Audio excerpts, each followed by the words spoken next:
nowadays. That is less the case nowadays, and it's more the case of people would like to be able to send their children to school, to make sure that they have enough food for them, and so on. So this document, this 10-point guide, is about helping an NGO to get contraceptives at the health centers and other facilities that they run so that people can have access to them. Great. Thanks, Gary. Next question would be, this is a great comment I got from someone I thought was important to include. He said, NGOs have a chronic shortage of contraceptives and other drugs provided by the Ministry of Health. Contraceptive stockouts by government are common, and those available will usually be provided to government facilities as their first priority. How can NGOs attract the attention of the government to get the supplies they need? Are there other alternatives to get the contraceptives for free or at low cost? So first question is, how can NGOs attract the attention of the government to get the supplies they need? I would give 3 suggestions for that. One is to provide data on the number of people that are being, the number of women in particular who are being served, and how many contraceptives they provided for them last year, and the number of the days of stockouts.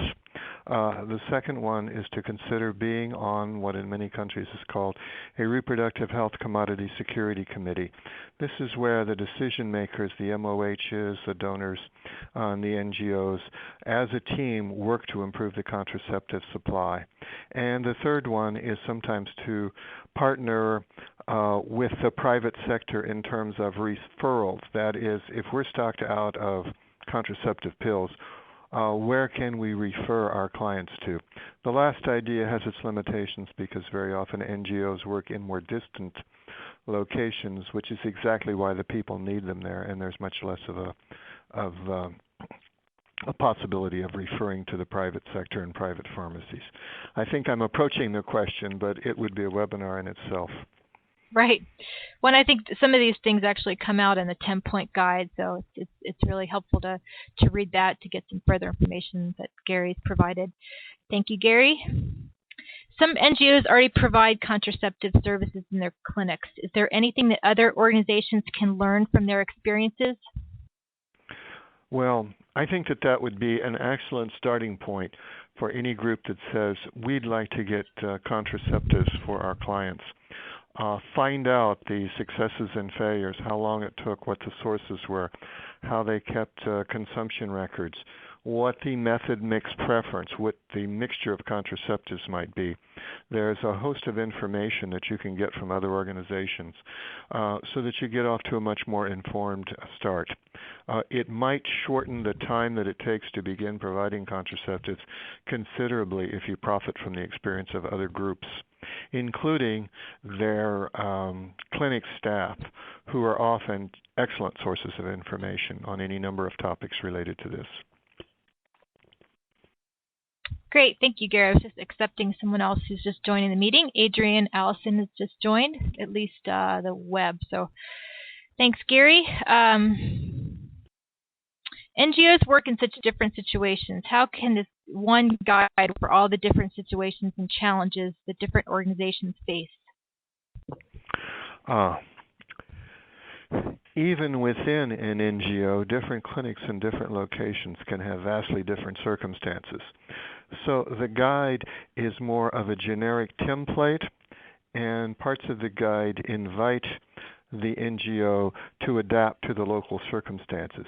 The circumstances could be economic or geographic, even the terrain. I'm thinking of Haiti with all the mountains. Could be cultural, could be religious, et cetera, et cetera. So one size does not fit all. The same could be said of vaccination programs and many other public health programs. The expertise in this case lies at the local level in terms of implementing it on the ground. And I love that question. I'm sure there have been dissertations written about topics related to that, Amy. Right. Thank you. I think I'll just move on to this for now.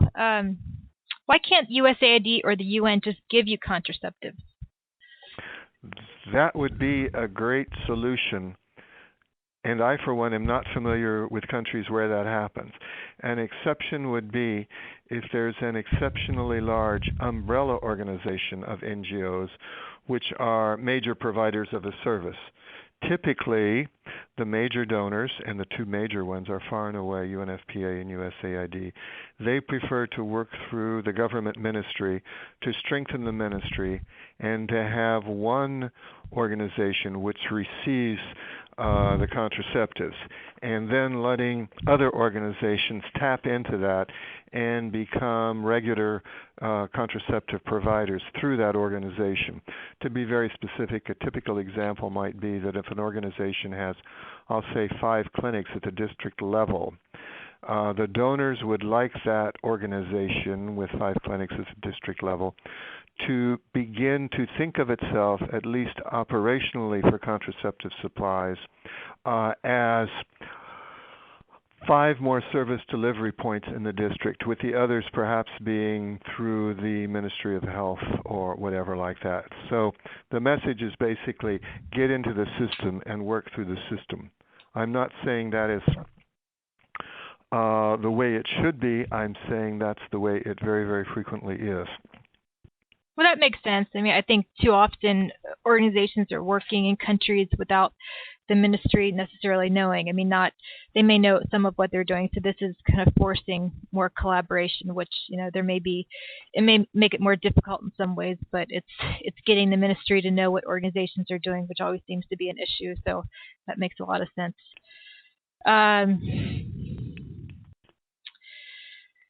Are there priority groups among potential family planning clients?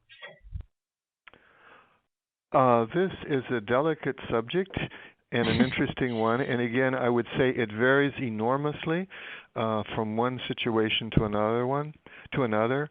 But I would say, and this reflects my own views, that certainly women for whom pregnancy is contraindicated, I would think would always become a priority group, perhaps the priority group. And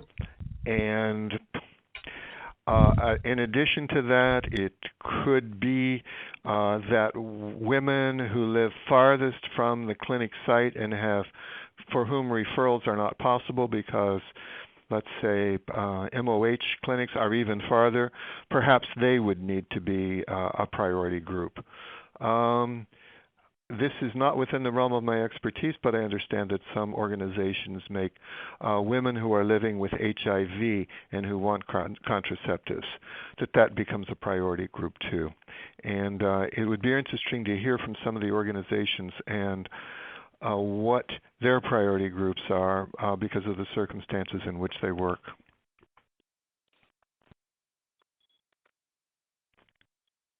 Hello?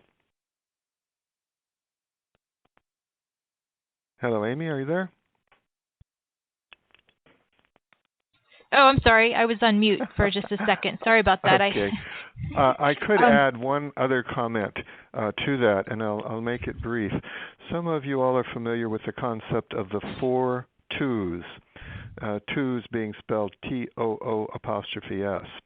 And in general, maternal and child mortality decrease enormously when the 4 twos are not in effect. The 4 twos are basically if a woman or a girl is too young, she has children too close together, she has too many children, and she has children when she's too old. Now that's a very scientific, but it's a clear idea of some of the impact that the 4 twos have, the negative impact that 4 twos have on child survival and maternal survival. Okay? Great. Thanks, Gary. Can you hear me? I think I'm off mute. Yeah, actually, there's 4 twos. When you shared that with me one time, I hadn't heard of that, so that was kind of new to me. The 4 twos. That was great. The question I was starting to ask while I was on mute was it was related to that HIV. When you brought up HIV, exactly how does family planning contribute to higher child and maternal survival, and even to a decrease in HIV transmission? There have been some very interesting articles, quite recent ones, on that, and I can speak more more closely to survival than I can to a decrease in HIV.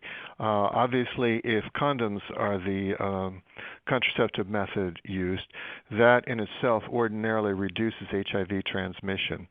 In terms of survival, obviously, if a person's immune system is debilitated, then not becoming pregnant unintendedly will have an impact on the person's overall health status.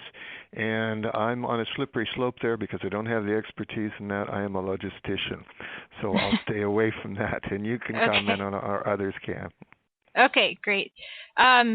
I guess some people think that contraceptives are expensive, and I know we've talked about this before. Can you kind of explain a little bit more about to dispel some of the myths, or just explain whether contraceptives really are as expensive as people think, or not expensive? Yes, Amy, that topic comes up frequently. I'll speak of two ways to measure the cost of contraceptives.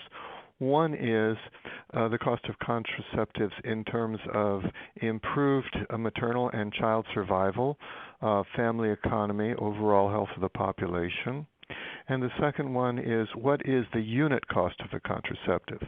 And there people are often surprised to find that the unit cost of a condom is often about 3 cents U.S. That's correct, 3 cents U.S. USAID has been able to procure cycles of contraceptive pills for as low as 22 cents a cycle. I believe that Depo-Provera is under $5. I think more recently it's like $3. So that's $1 a month, since Depo-Provera, common injection, is a 3-month shot. IUDs are really very expensive too.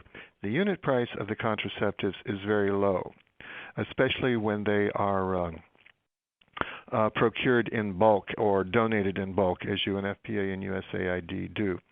The cost is staffing, transport, storage, and distribution, and staff training, and those sorts of things. A friend in the private sector quite a while ago explained that common soft drinks, and I'll avoid mentioning the brand names, are almost free to manufacture.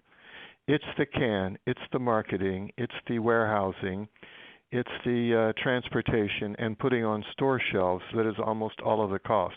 The liquid inside the cans and bottles is almost nothing. Okay. To a degree, there's a comparison there with contraceptives. The contraceptives themselves are really inexpensive. Okay, great. Well, thanks for clarifying that. I'll have one more question, and then we'll open it up to everyone for their questions. What if there's too much demand for the contraceptives and you can't keep up? Isn't that worse than never starting at all? My idea would be that it is not. Again, if you use an analogy with vaccines for children, is it better to give vaccines to as many as you can before you stock out? I would say yes. And then you have the chance of having community consciousness of what it is, and the demand will be there, and you can do your best to get stocked up in vaccines again.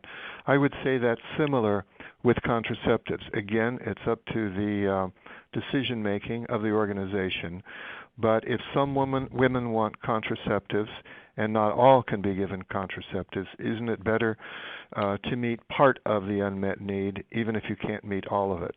But again, each organization would have to look at that in its own right. Right. Well, thank you, Gary. Let's see. Let's just open it up to have enough time for questions. So if people have questions, you can either ask through your phone or the microphone, or you can type a question in the chat box.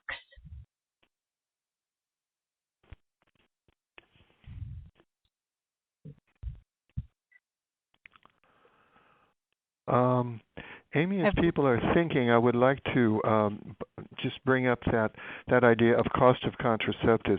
If you look at that while people are waiting to send in their questions, what $1,000 US, how many families could have contraceptives with that amount of money for a year? It's pretty staggering. If on average contraceptives cost a few dollars a month, and let's say $3 a month, which would be high. That would be $36. $36 goes into $1,000 quite a bit. I'm thinking it must be 30.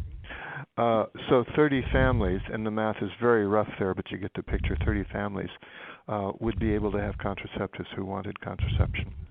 Okay. This is Ron. Can you hear me? Yes, Ron. Yeah. Well, I think my problem is not so much the private sector as like CHAM, Christian Health Association facilities, but rather the government. I think our experience in Malawi has been that the Christian Health Association hospitals tend to keep their stocks. I mean,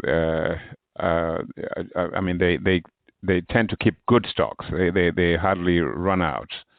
But the other facilities that are a problem are the government facilities where, because of transportation, there is, as you know, many countries in sub-Saharan Africa have central medical stores, which are the repository for most of their supplies, and that's the problem.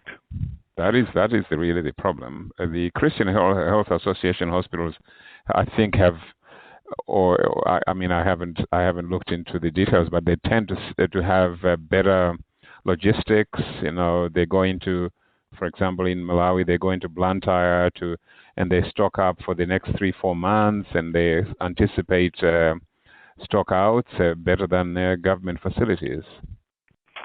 That isn't a completely unusual pattern, Ron, and all we could do is wish that the public sector health facilities would be as successful. And of course, there's a whole syndrome there, everything from understaffing to salaries being very low or not paid. Correct. To lack of people knowing how to request or keep records. That's right. And the central warehouse, central medical stores sometimes stocking out or having favoritism. Right. And there have been instances in which a district or a region has been highly overstocked, would have a 3-year supply, that's and correct. Yet there were clinics that were totally stocked out. Exactly. Yes, and that's usually lack of training, motivation, etc. Right. And I'm sorry, but Malawi has no monopoly on that. No. Unfortunately. That's true. I don't mean to make light of that. Yeah, thanks, Gary. Thanks, Ron. That was a great question. I know you spent a lot of time in Malawi, so you can give us good perspective about what's happening there, and you're in touch with the Christian Health Association of Malawi. So that's a good question to bring up. Thanks. So, unfortunately, I'm sorry you all can't see the 10 points because of some glitch where it's skipping over. But I do have the first question or the first point from the guide that showing up. That what can the staff and clients at your health facilities tell us? Gary, do you want to talk about that at all? Yes, while we're waiting for other questions on that, and that is, it's a terrific starting point because the staff and the clients know so much, particularly the staff, and sometimes staff are already using contraceptives themselves. So where did you get contraceptives? Is it a good source? Are you satisfied with the service? Would you like to provide contraceptives to our clients here? How would that fit into your workload? Patient flow analysis is extremely important, of course. Should it be every day, or should it be that we have a family planning day, or should it be on market day, or what are their thoughts? Because we often speak of the final kilometer in logistics. You can have a product any place that you want, but unless it reaches the last mile or the final kilometer, which is the service delivery point, you still don't have a program. And then the final meter is where the provider gives the product, contraceptives or other things, into the hands of the person who will use it. Of course, if it's a vaccine or a medication, it may be consumed right there on the spot. But I think the logical starting point is very close to the end users. Thank you, Gary. I'm going to open it up for questions again. So please either write something in the meeting chat box, or you can ask verbally. I muted you briefly, Ron, but you're back on if you need to speak again. So please have you have any questions? Judith, do you have any? Judith, are you still there? Do you have any comments? Yeah, I'm going to put you on the spot. Are you hearing me now? Yes. Okay. Judith was a contributor to the 10-point guide. So she's lived overseas for like 35 years. So it had a lot of good advice for how to make it, how to help with the guide. Just wanted to see if you had any comments or questions, Judith. Right. I have lived with all the problems and solutions and systems that Gary has mentioned at one time or another. And one of the things that we struggled with, especially when in cases which was usually we were getting at least some of our supplies from the government, was this. The government needed our statistics to look good, but they weren't doing a whole lot to help us. We were on their list, and they were helping us at times. I'm not even naming countries here, but we could take a guess. Yeah, I've been in more than one country, so I'm working on this. It's they need the good publicity. They need the numbers, and this is true in lots of health things. But it seemed to be particularly true with contraceptive services. We were working our heads off. We were getting funds to keep the program going. All they were doing was giving us part of the contraceptives we needed, and then collecting our statistics and publishing them as part of theirs. In many cases, we could say, fine, let them brag if they want to. We're going to keep on working. Do you have any comments on that? I think that data and making the decision makers look good is very important. And in my opinion, it's not tons and tons of data. It's summary data. These many people received contraceptives, or as a logistician, I prefer these are the quantities that we distributed. These are the number of families being served, that sorts of thing, and on a routine basis. And by the way, we believe that unmet need, that is the quantity that could be served if we didn't have stockouts and we could reach farther, would be this amount. Occasionally you hear people say things like government-provided contraceptives. There are cases, and I believe South Africa is one and Namibia another, where the national government actually does procure contraceptives. But in much of, and in Latin America too, which I don't know as well. But in many countries, sub-Saharan African countries, it is indeed the donors who provide the vast majority of the contraceptives. The national governments may buy some essential drugs, but as many of you know, the per capita consumption of many developing countries on public health is dismal. It's usually much under $100, and sometimes it's lower than 10. And I would not even want to think about Somalia. It's probably zero in Somalia and southern Sudan, to be specific. But Judith, your point is well taken in public health in general. Data in terms of products consumed or delivered or dispensed and products on hand and trends is extremely important. And I would encourage everybody to use the parts of the guide in particular that had to do with, so how do we keep records so we can report and say, we've done this, and then give them bragging rights. Thanks. Great. Thanks for asking that question, Judith. I'm glad I didn't put you on the spot too much. You were prepared. Anyone else? Amy, I'm under the impression that there are people out there with experience in various countries, and it would be great to hear some examples of some of the things that we've talked about so far. I'm not sure who is calling from where, but yeah, it'd be great to hear from some people that have some real in-country experiences.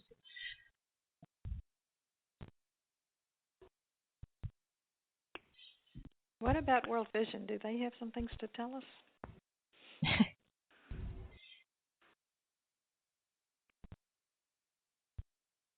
I can't tell if Davina, she was on. She may not be on anymore. It's hard to tell from the call attendees. Mm-hmm. She was the only one. I think Adrienne was on too, but she I think got off as well. Maybe they had a meeting or something. so we may not have them on the call. Wait, I'm going to, while people are thinking of questions, we have another 15 minutes or so. We might finish early, but I think this is a good question that I put up on the screen. Gary, if you wouldn't mind helping us to unpack this, should you consider getting resources for a starter pack of family planning supplies? My answer to that is very probably. And starter pack is a non-specific term. It would mean, and I'll run through some statistics very rapidly, but these are commonly available.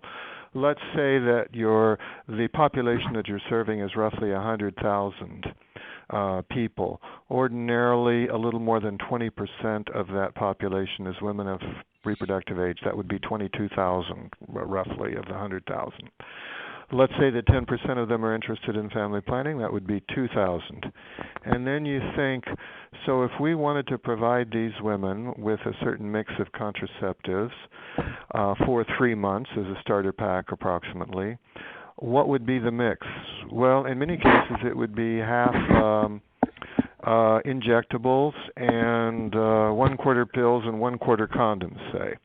And then, so those 2,000 women would be roughly distributed 1,500 and then 500 for condoms. And you would need then 500 times 3 months. You would need 1,500 pill cycles. You would need only 1,000 injectables. Do you see how I'm doing the math very rapidly? Of course, it's always more complex than this. So. Right. But with a starter pack, you don't have to be that specific.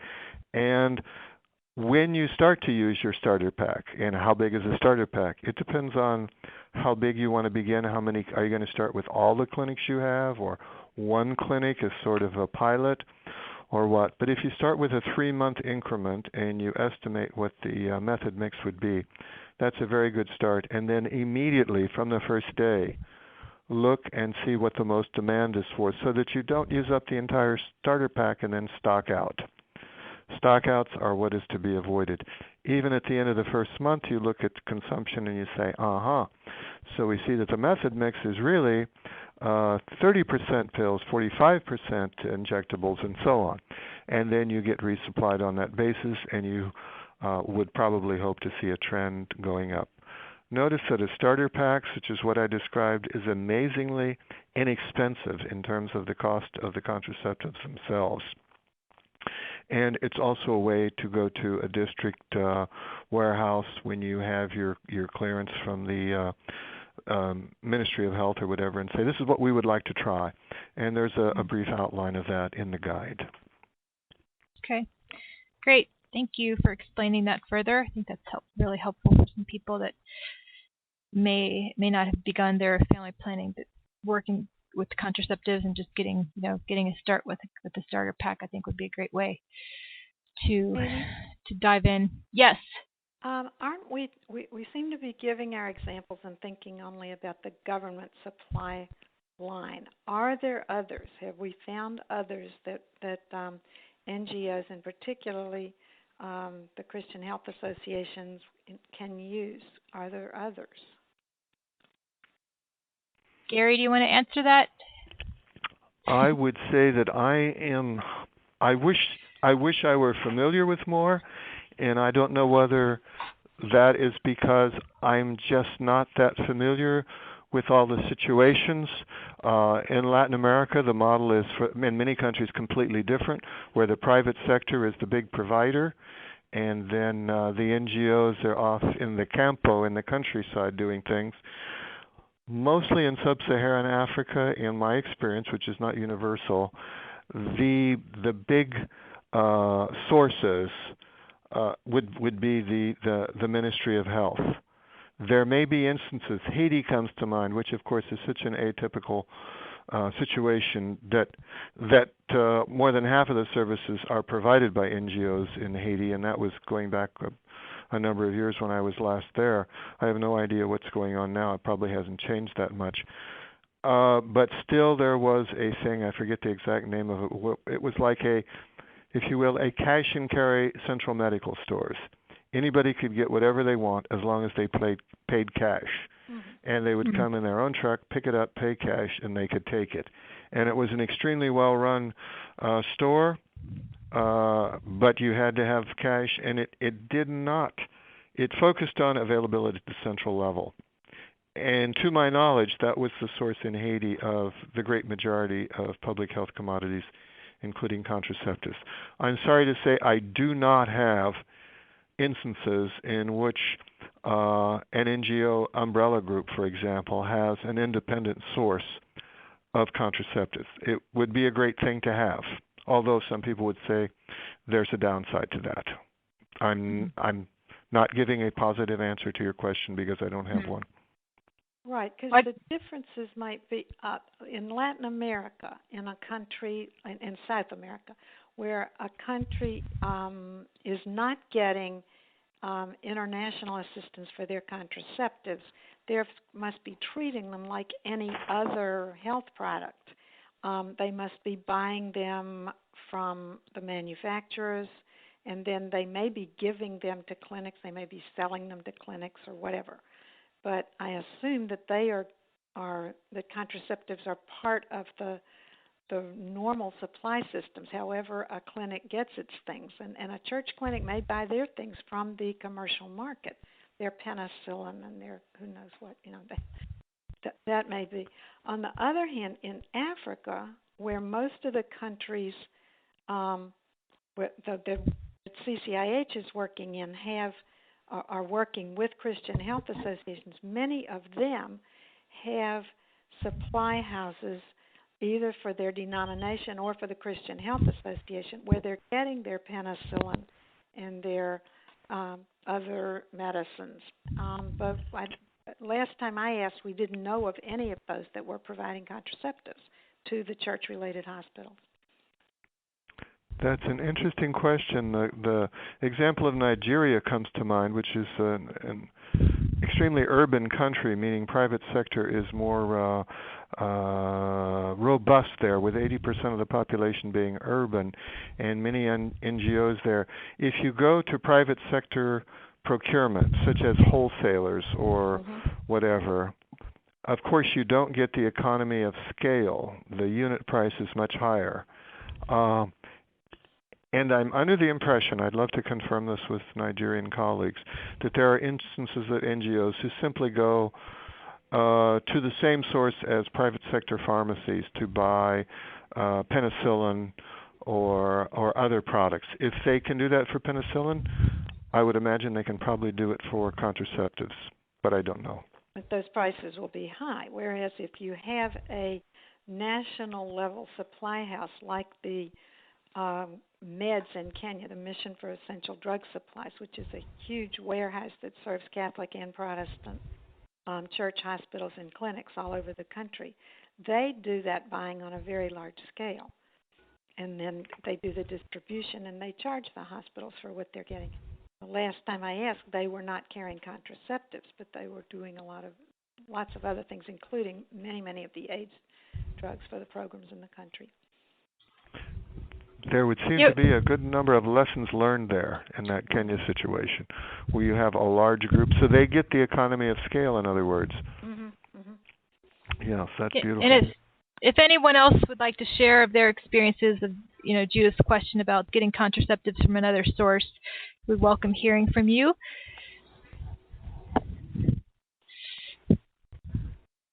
Ron, do you have any experience? Do you have any? Have you heard of groups of the Christian Health Association in Malawi or other groups that have received contraceptives from other sources? Well, like I said, can you hear me now? Yes. Yeah. Well, like I said earlier on, really, in most sub-Saharan African countries, the CHAM, as you know, CHAM is fully subsidized, or CHAM or Christian Health Associations are fully subsidized by governments. So they are really part and parcel of the Ministry of Health in that sense. That they, good. And so the main source is either through the central medical stores, and if there is another source other than that, it would. I mean, in Malawi, I can certainly speak for Malawi. UNFPA's contraceptives come through the central medical stores. They don't give them directly to CHAM facilities. Okay. So I haven't. I even in Mozambique or Zimbabwe or Botswana, Tanzania, where I've worked, I've not. That has been the pattern. It's through the central medical stores. Yeah. Great. Well, thank you for that. Yeah, it sounds like there's still issues with, I guess, even though they're connected to them, it's not a perfect system working with the government. No, it's not. But it's at least it's good to know that what you've said about how they're connected. Right. It's getting close to the end. Does anyone else have questions? I want to be sure to end on time. We want to make sure that all the questions or comments are taken. So either write in the meeting chat box or share it verbally. While we have Gary on the phone and Judith and Ron, we have three actually really good people to be on this call to take advantage of. Ron, I'm going to put you on the spot too. Oh, okay. You didn't know that when you signed up for this webinar. No, I didn't. I know you don't mind. Amy, I would like to mention something that is optimistic, and that is worldwide in most countries, contraceptive prevalence is on the rise, including sub-Saharan Africa, with some major exceptions, of course. Ethiopia and Rwanda are wonderful examples of countries that have gone in a decade, and it used to be that this would be considered impossible, have gone from under 5% contraceptive prevalence with a very vague baseline because it really wasn't measured to 30% contraceptive prevalence and rising. In both countries, well, I'm not just sure of Rwanda, but in Ethiopia, the unmet need of people who, according to surveys, say, we would use contraceptives if we could get them, we just can't get them, is greater than that roughly 30%. In other words, minimal promotion would be needed. It's just have the contraceptives there and people want them. And in some West African countries, it's not going up very rapidly at all, and that is a problem. In southern Africa, I think many countries have 30% or higher, and I don't know East Africa as well. North Africa is almost all about 50%. Wow. So there are changes. The average age of marriage is rising. The average age of first sexual contact in many countries is rising. The number of births per the total fertility rate in most places is going down. A sad exception is a country where I worked as a Peace Corps volunteer in the 60s with a total fertility rate of 7.1, the highest in the world. That was Niger? Niger, Republic of Niger, right. Not Nigeria, yeah, Niger. And with that for Niger go all the other indicators, meaning a higher infant mortality, higher maternal mortality, et cetera, et cetera. Right. So, but in many places around the world, contraceptive prevalence is much higher than it was even 5 or 10 years ago. Great. Well, thank you for sharing that. It's definitely encouraging for those wanting to work in this field. All right. Any more questions? We just have a few minutes left. I just wanted to say a few things at the end. So if you have any questions, it would be good to get them now.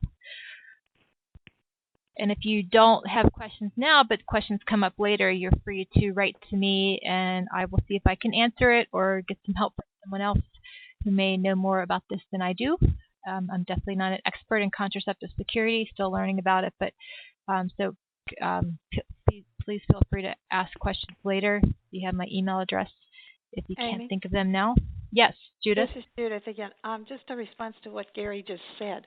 I think that message might be really important for CCIH to get out there, that the demand and even the use is going up in many countries, many places. Now, Christian health associations and Christian hospitals and health centers could have different responses to that.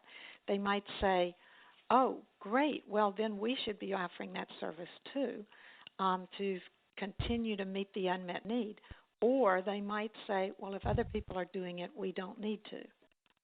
Right. Yeah, that's a good point. Yeah, I don't know that we've done enough to communicate that message, but it can definitely get people thinking about what they can do if there is that unmet need and they feel like they can contribute to it. That's not that they can be successful at it. And I think, Gary's made some good points. If it's, it's sort of if you build it, they will come. So if we can get the services out there, there is definitely going to be an increase in need or increase in uptake. So we're almost finished. I don't want to cut anybody off if they want to ask a question, but I also just wanted to thank you all again for being on the call. Unfortunately, I'm sorry I didn't record the entire thing. I forgot to record it from the very beginning, but it has most of it, maybe 45 minutes of the call. So I think that it will still be helpful. There's the video in the beginning, the empty-handed video, and I think just a little bit of background information. So I just wanted to mention again the 10-point guide is on our website. It's going to be shortened a little bit and also translated. I can send that out to everyone just to make it easy for you to read it if you haven't. So sorry if you get an email from me with that information if you already have it, but I think it'd be good to send out. CCIH also has other information on family planning on our website. You can check out the family planning tab, and there's more information on contraceptive security. You can definitely check out Deliver. There's a ton of information from Deliver on contraceptive security, and you can learn more about that. Or get in touch with me. Like I said, I can, if you have specific questions that I can help with, send your questions to me by email, and I will see how I can get those answered. So it's 3:30. Any last comments?